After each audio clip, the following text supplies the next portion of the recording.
Like, what would you classify yourself as, like, genre-wise? What do you think about that? I talk to my friends about this a lot, and I'm just like, yo, I don't.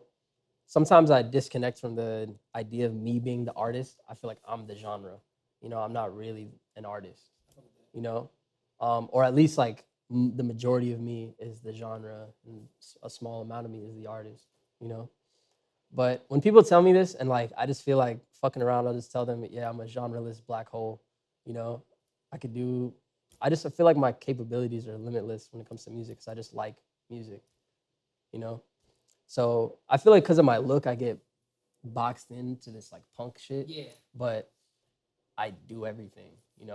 My parents put me on to reggae and soul music and African music, and that's how I got into like ska shit and punk music. And growing up, Kanye, Eminem, 50 Cent, like all these niggas, and R&B, the neo soul shit, Jill Scott, whatever, like all that stuff came to me at certain points in my life, and I had phases with it. And now it's kind of just an amalgamation of like who I am now. Just all that shit. That's interesting too, because I feel like similar to how I was saying, like song length, people don't feel as restrained by a certain length of song. I feel like today artists don't feel as restrained by genre, which I think makes a lot more sense artistically. Because it's so weird to say like I'm going to make an R&B song, and like this whole album's going to just be R&B songs. Whereas like maybe you don't feel like R&B, or maybe you don't feel like punk today. Maybe you feel like house. Maybe you feel like Western. Country Western. Like so. Yeah, facts. It's interesting that like. So you don't, when you go in the studio, or like when you at home and you making music, whatever, you just kind of just go wherever you're feeling. Just whatever I feel. Like literally the last set of songs that I made were like blues music. Like the songs that I wrote, or not really wrote, because I've only written like one song in the past like year and a half. But I'll just make melodies and like mess around on the computer, like producing shit.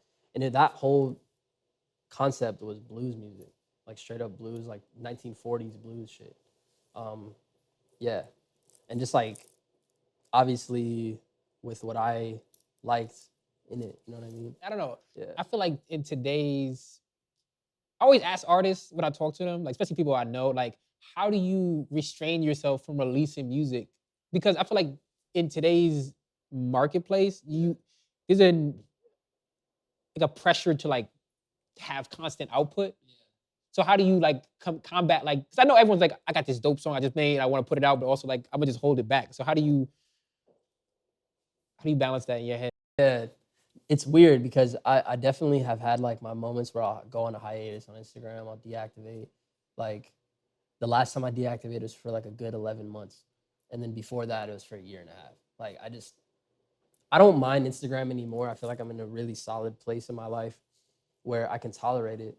But before, it used to like really fuck with me, like just going on there and then seeing like everybody's highlight reels. And I don't know that this person's actually doing this shit. Maybe they're just posting this story because they want to be impressionable or whatever, or they don't post the bad moments, they're just posting the good moments. And whenever I would go on there and I'm dealing with my own shit, it was hard to just see this. It's hard not to compare myself and feel like I'm in this competition with these people.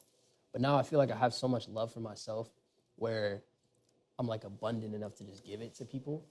So it doesn't bother me anymore. Because I feel like that's what real confidence is. You're not comparing yourself to other people, and like true confidence is you like yourself and you think you're just as good as everyone else, kind of thing.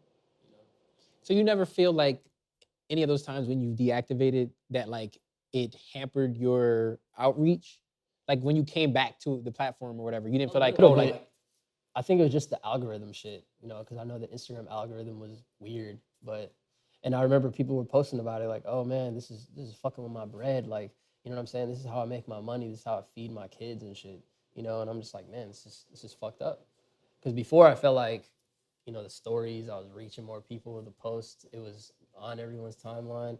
But then this weird thing happened when I got back. Everyone was telling me before I was on, I was like, yo, it's not gonna be what you expect. And I'm like, okay, let's see. And then they were right. Just like the last song, this song that I performed, like it did not get the attention I thought it would, and that didn't really bother me.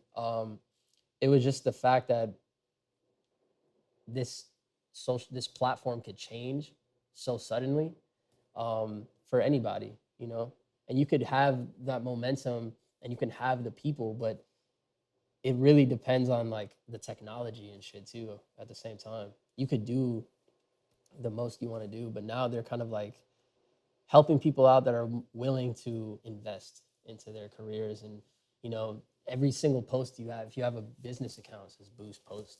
You know, I'm like, why do I have to boost this shit? I feel like a lot of it now is more about like them wanting you.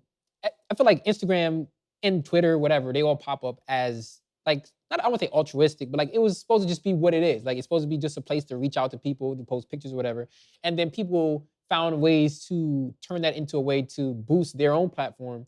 But now those platforms want you to feed back into them as much as like they're giving you. So like you have to post a certain amount on Instagram to even get your posts like high up in people's feeds. I feel like that's part of what it is. Is like they want you like, oh, if you really want to get rich off of Instagram, like show me how much you want to get rich. You know what I mean? And you just like you're like, I'm not participating in that. Yeah, it's weird. Instagram, I'm definitely not the biggest fan. Like before Instagram, when I was deactivated for a year and a half, I was doing everything word of mouth. Like any show I had, I would text people. And like any show when after I would get off stage, I would just tell people, I'm like, yo, I don't have a fucking Instagram.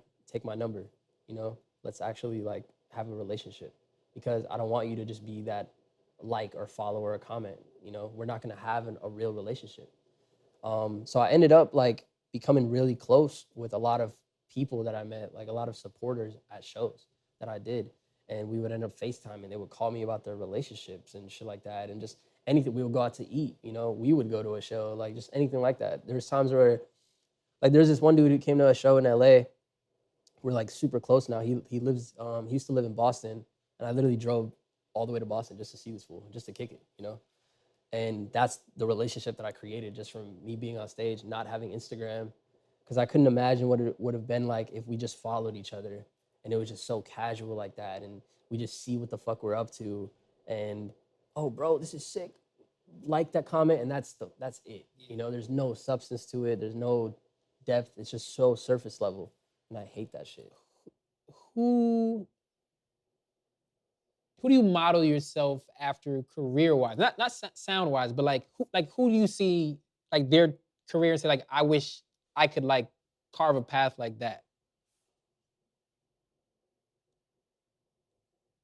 So like I'm like just speaking for myself. Like I don't do music, but like if I feel like Frank Ocean is like the coolest. I was like thinking Frank, but like I feel like Frank for me is a lot more music, but career wise, I would say Tyler for sure. You know, he's just a creator. Literally, it's in his fucking name. You know, he like literally does everything that he wants to do, and that's kind of what I see myself doing in the future. Just making my own clothes, making films. You know, I honestly am like a lot more passionate about movies than I am music. Really? Yeah, like actors and shit and directors inspire me way more than artists. Well, let's talk movies then. Yeah, I'm yeah. like movies are like my thing. Like what's the last great movie you saw? Like new in theaters. Anything, anytime, whatever. Like just something that like really spoke to you. Probably the last movie I watched by myself. It was Eraserhead by David Lynch. Yeah, that movie. I don't know. It definitely did speak to me, because it's a definitely a lonely movie, and a deep look into masculinity. You know, same shit with like Taxi Driver. That's like one of my favorite movies. I don't know. I love movies that are just so painfully honest like that. You know, like Eyes Wide Shut. Those movies hurt you a lot. And that's just like when I see movies like that, it definitely makes me want to change my approach with music. Cause I'm like, yo, I feel like I could really just be saying the most painful shit. You know, because they don't really say it. They're a little more. They're vague with it, but as you watch it, you pick up on it, and then it starts like you start really digesting it. You know, kind of makes your stomach turn. So like what's a movie you would make? Like just give me a picture movie to me that you would like to make. Not something that's like gonna like, you know what I mean, like ruin your chances of getting it to make it. I don't even know. Like right now, where I'm at in my life, it's definitely visual. I definitely want to put visuals to my music and treat those like short films in a sense. Have you seen Girl Interrupted? Yeah. Yeah, like that's kind of the vibe I'm on now. Just or like One Flew Over the Cuckoo's Nest, Yeah. like just very. Have you seen Gothica? Just like that like psych ward vibe. Yeah. You know what I mean? That's kind of where I'm at as far as films. I don't really have like a plot in mind or anything, but with my project, it definitely kind of aligns in that world a little bit. Just feeling stuck in a version of myself that I don't accept, that I don't appreciate, and I feel like it's really holding me back. And that's what a lot of the music I make is about, just fear. It's all about fear. Have you like taken steps to implement that sort of visual? I've tried. approach? I've tried. It's definitely hard just to, with, you know, having limited resources, but I feel like where I'm at now, I definitely have a solid team of just friends that are willing to help me in that way, because I've worked with people, but I'm just such a relationship-based person. Like, it's hard for me to just be that vulnerable with my art if I don't have a relationship with you. Like, how do you feel like you can implement the career you want? Like, cause like some people, like, you make a decision at some point, like, I don't want to sign to a major, or like I don't, you know what I mean? I want to have this type of career, or like I'm okay having this type of career rather than this other type of career. Yeah, honestly, don't know. It's kind of just whatever happens at this point. Like, cause like I said, like I'm used to having that control and having that, all right, that plan of what I'm gonna do. But I feel like I'm just placed here to do this, and it's gonna happen for me however it happens. And I didn't used to think like that at all. I used to be so fucking like meticulous about how I'm gonna do this shit. But now I'm just like, okay, this is what I have to do. This is kind of what life is throwing at me. And I feel like shit's gonna just fall into place naturally, you know? I have that same like self-confidence and like sort of like not detachment, but like sort of like not as like some people are like just like very focused and like everything has to go this way, and I'm like but like I don't know, it's difficult because sometimes it doesn't feel like you're achieving that by letting go a little bit and saying like I'm gonna just let it go where it goes, you know what I mean? So I don't know. But it's weird because it's not, to me, it's not even confidence. Like, it doesn't even feel like confidence. It just feels like God, you know? I'm just flowing through my stream of consciousness right now. And that's it. Like, I don't even know how to explain it. I don't feel any ego attached to it or emotions attached to it at all. in terms of Yeah. that, like I feel like everyone hates streaming. You know what I mean? Everyone in music, at least. You know what I mean? I don't mind streaming. I think streaming is it's cool. Like, the idea is amazing. I definitely think the way that they're paying artists is fucked up. Because now for an artist to really live off of this, they have to perform. And album sales aren't really a thing the way they used to be anymore. You know, like people would get rich off of one album rollout, and that was it. They didn't have to perform because they already made millions from selling these records. You know, now people aren't even really selling 100,000 copies in a week anymore. Like, even top 40 artists, you know. And I just think that it's definitely whack because everything is a commodity. Like, music is just such a commodity now. It's not special anymore to people because I could just go on YouTube and download this shit or rip it off the internet or SoundCloud or anything, any streaming platform, you know? So it's difficult, but I definitely do feel like I am limited in my generation a little bit, just the way that we communicate generally. Because I feel like streaming also just kind of like devalues each individual piece of work in the sense that like as soon as you're done playing an album on like Spotify, Apple Music, whatever, it starts playing a different just like a radio, like a playlist of songs that are similar. And it's like, no, I was listening to this album, you know what I mean? So I feel like, do you ever feel like that, like putting the way music is digested today devalues what like the actual art?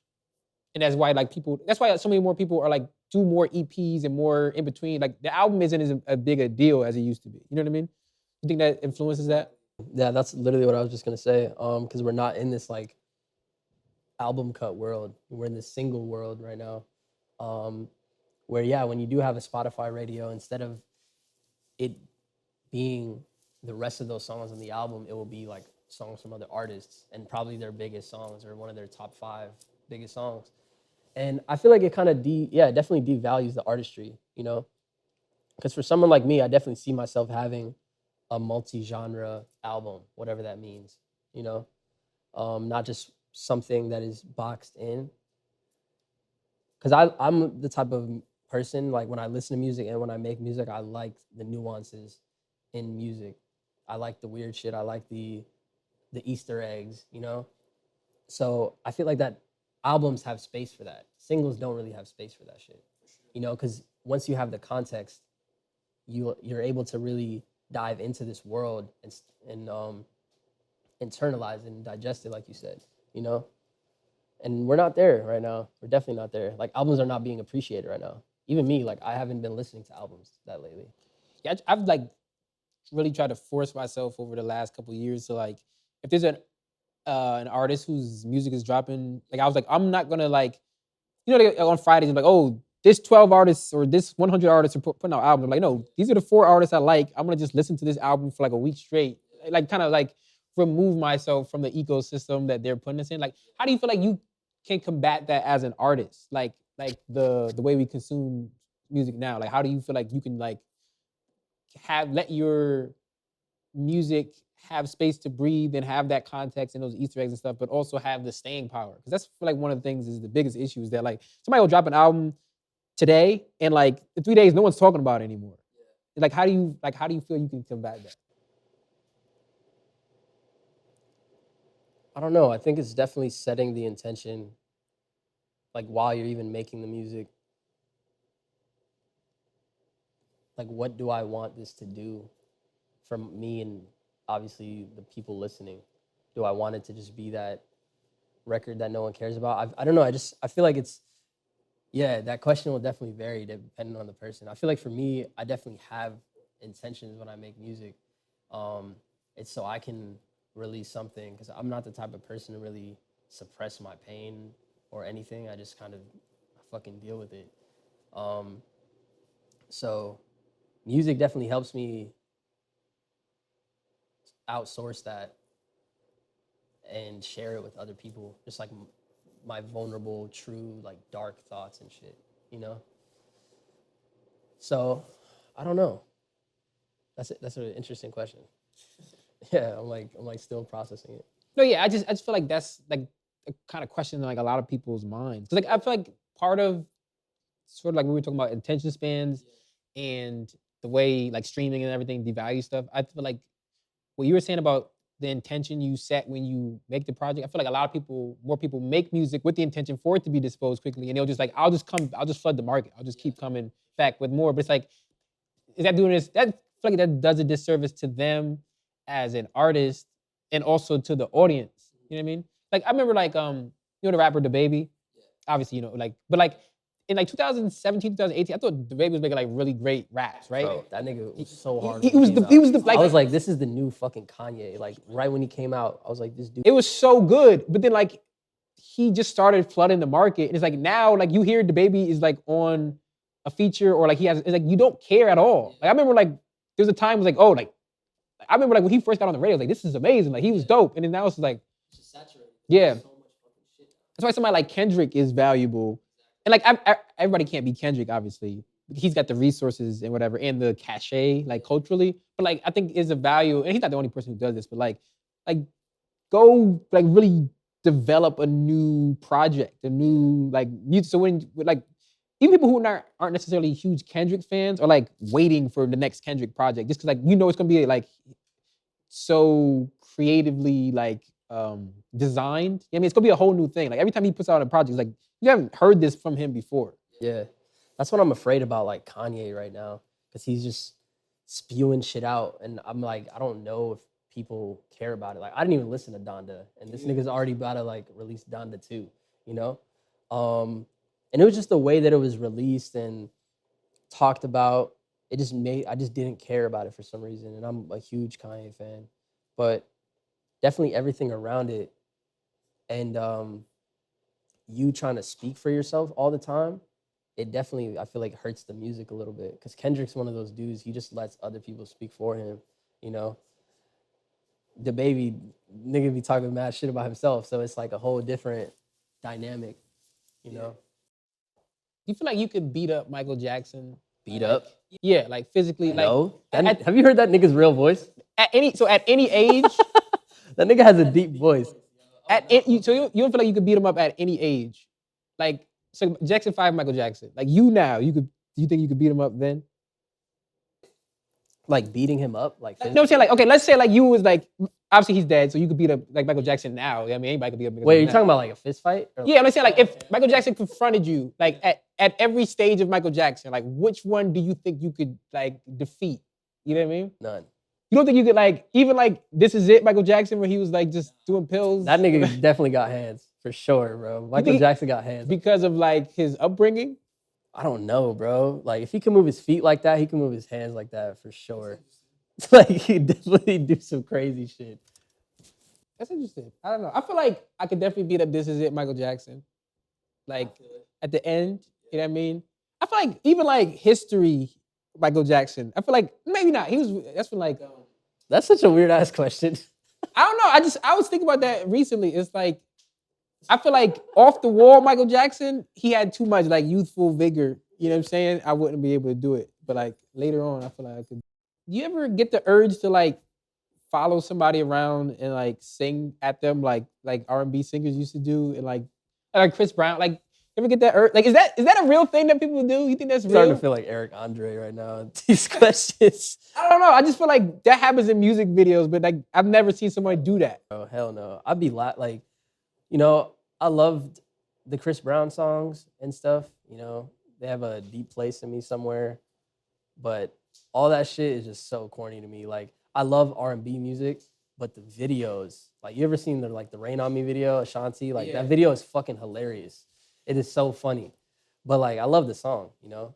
I'm gonna keep singing the song, but the video is funny as hell. I feel like because it's also weird. Like that's R&B is the only genre where people do that. Like you've never seen like a rapper just like, because like I feel like women wouldn't be responsive to like if like Lupe was like following her around just like barring her up. Like she's like, yo, get out of here. Why are like women responsive to that in like with his R&B? I don't know, man. That's another weird question. It's hilarious. I don't know. I was watching some. I think it was like I was watching like the Omarion Touch video, and he's just like just dancing at her. And I think it's it's like the worst. You don't like Omarion? No, I love Omarion's music. But like he's worse. But like that music video shit, oh man, like Icebox, bro. My goodness. I don't know. I just feel like you should. I feel like you don't think you would do a video like that where you just like dancing at somebody like down the street. For like probably in a more comedic way. Like they're dead serious when they do that shit. Like it is serious. You know, there's nothing funny about that shit. So how would you make it funny? I want to see. You should do that video. We should do that. They should just have. Yeah, let's do it. You'll be the. Yes, I'll be the lady. Exactly. Yeah. I'll do it to you. I'll be singing to you. Yeah, exactly. It'll be funny as hell. You ever heard that story that of like Suge Knight like hanging Vanilla Ice like off a balcony? So like I guess Vanilla Ice owed the money, or like he was just trying to shake him. That sounds like some Suge Knight shit. Like, do you think that was the first time he did that though? Or that was the first time it got out? Definitely not the first time he did it. I don't know. These are some interesting questions. I don't know. I was watching something about that earlier. I was just like, do you think he had like a practice run? You know what I mean? Or just like throwing a nigga over a balcony. Yeah, do you think somebody does that for the first time? Like just like. Do you think Michael Jackson did it for the first time? With the baby? No, I think he did that. Like you start small. I feel like. You know what I mean? Literally like with the fucking child. You start with the playpen, you holding them outside the playpen, and then you graduate to like you holding them from the first floor, the second floor. I've noticed a lot of artists do shorter music, or not even like everyone does shorter music, but there's a lot more songs that are short these days.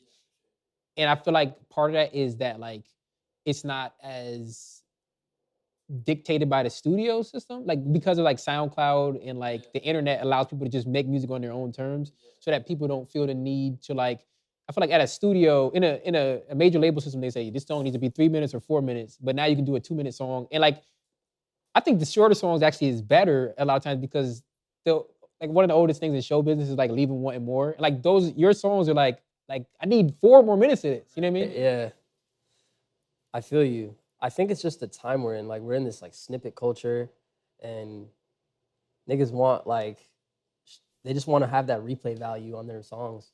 And we're just in the streaming world now. People don't have the patience to listen to like a 4 minute song these days. I don't honestly anymore. You know, same thing with like TikTok and YouTube and shit like that. You know, sometimes I can't sit through a 10-minute YouTube video these days for some reason. I don't know what it is. I think it's sort of like we get trained, our attention span gets trained. You know what I mean? Because part of it is like, I think just over time, it depends. The more things we're exposed to, there's so much more content, quote unquote, available to us that than there was with somebody our same age 20 years ago. So like we don't even feel the need, like something has to grab you if we even want to stick around with it at this point. But like, do you feel, is that part of your process? Like, oh, I'm gonna make a shorter thing because I know that people aren't gonna necessarily want to hear a 4 minute song?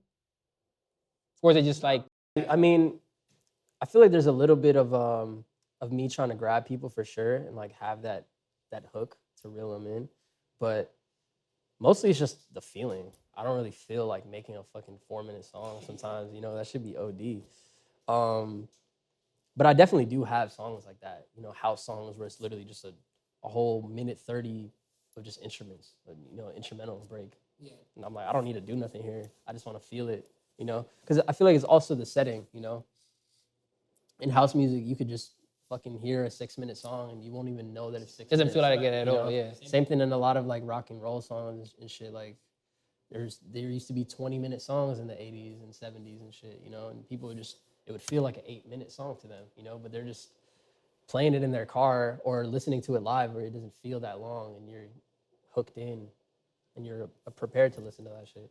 So is there a particular setting that you feel like your music, you design your music for? Definitely, I always think about how it's gonna translate live. You know, I kind of, I don't really make music. Like this song, there was a lot of layering to it. And I don't know if you noticed, but on the like the second hook, instead of the normal melody, I sang the harmony just so it could build up. Instead of having it like having a backing track and all that shit. Cause I'm like, if I could do this entire thing with just instruments, I know it's gonna feel good, you know? So yeah, I think probably in a live setting. Some songs I make for the car, you know,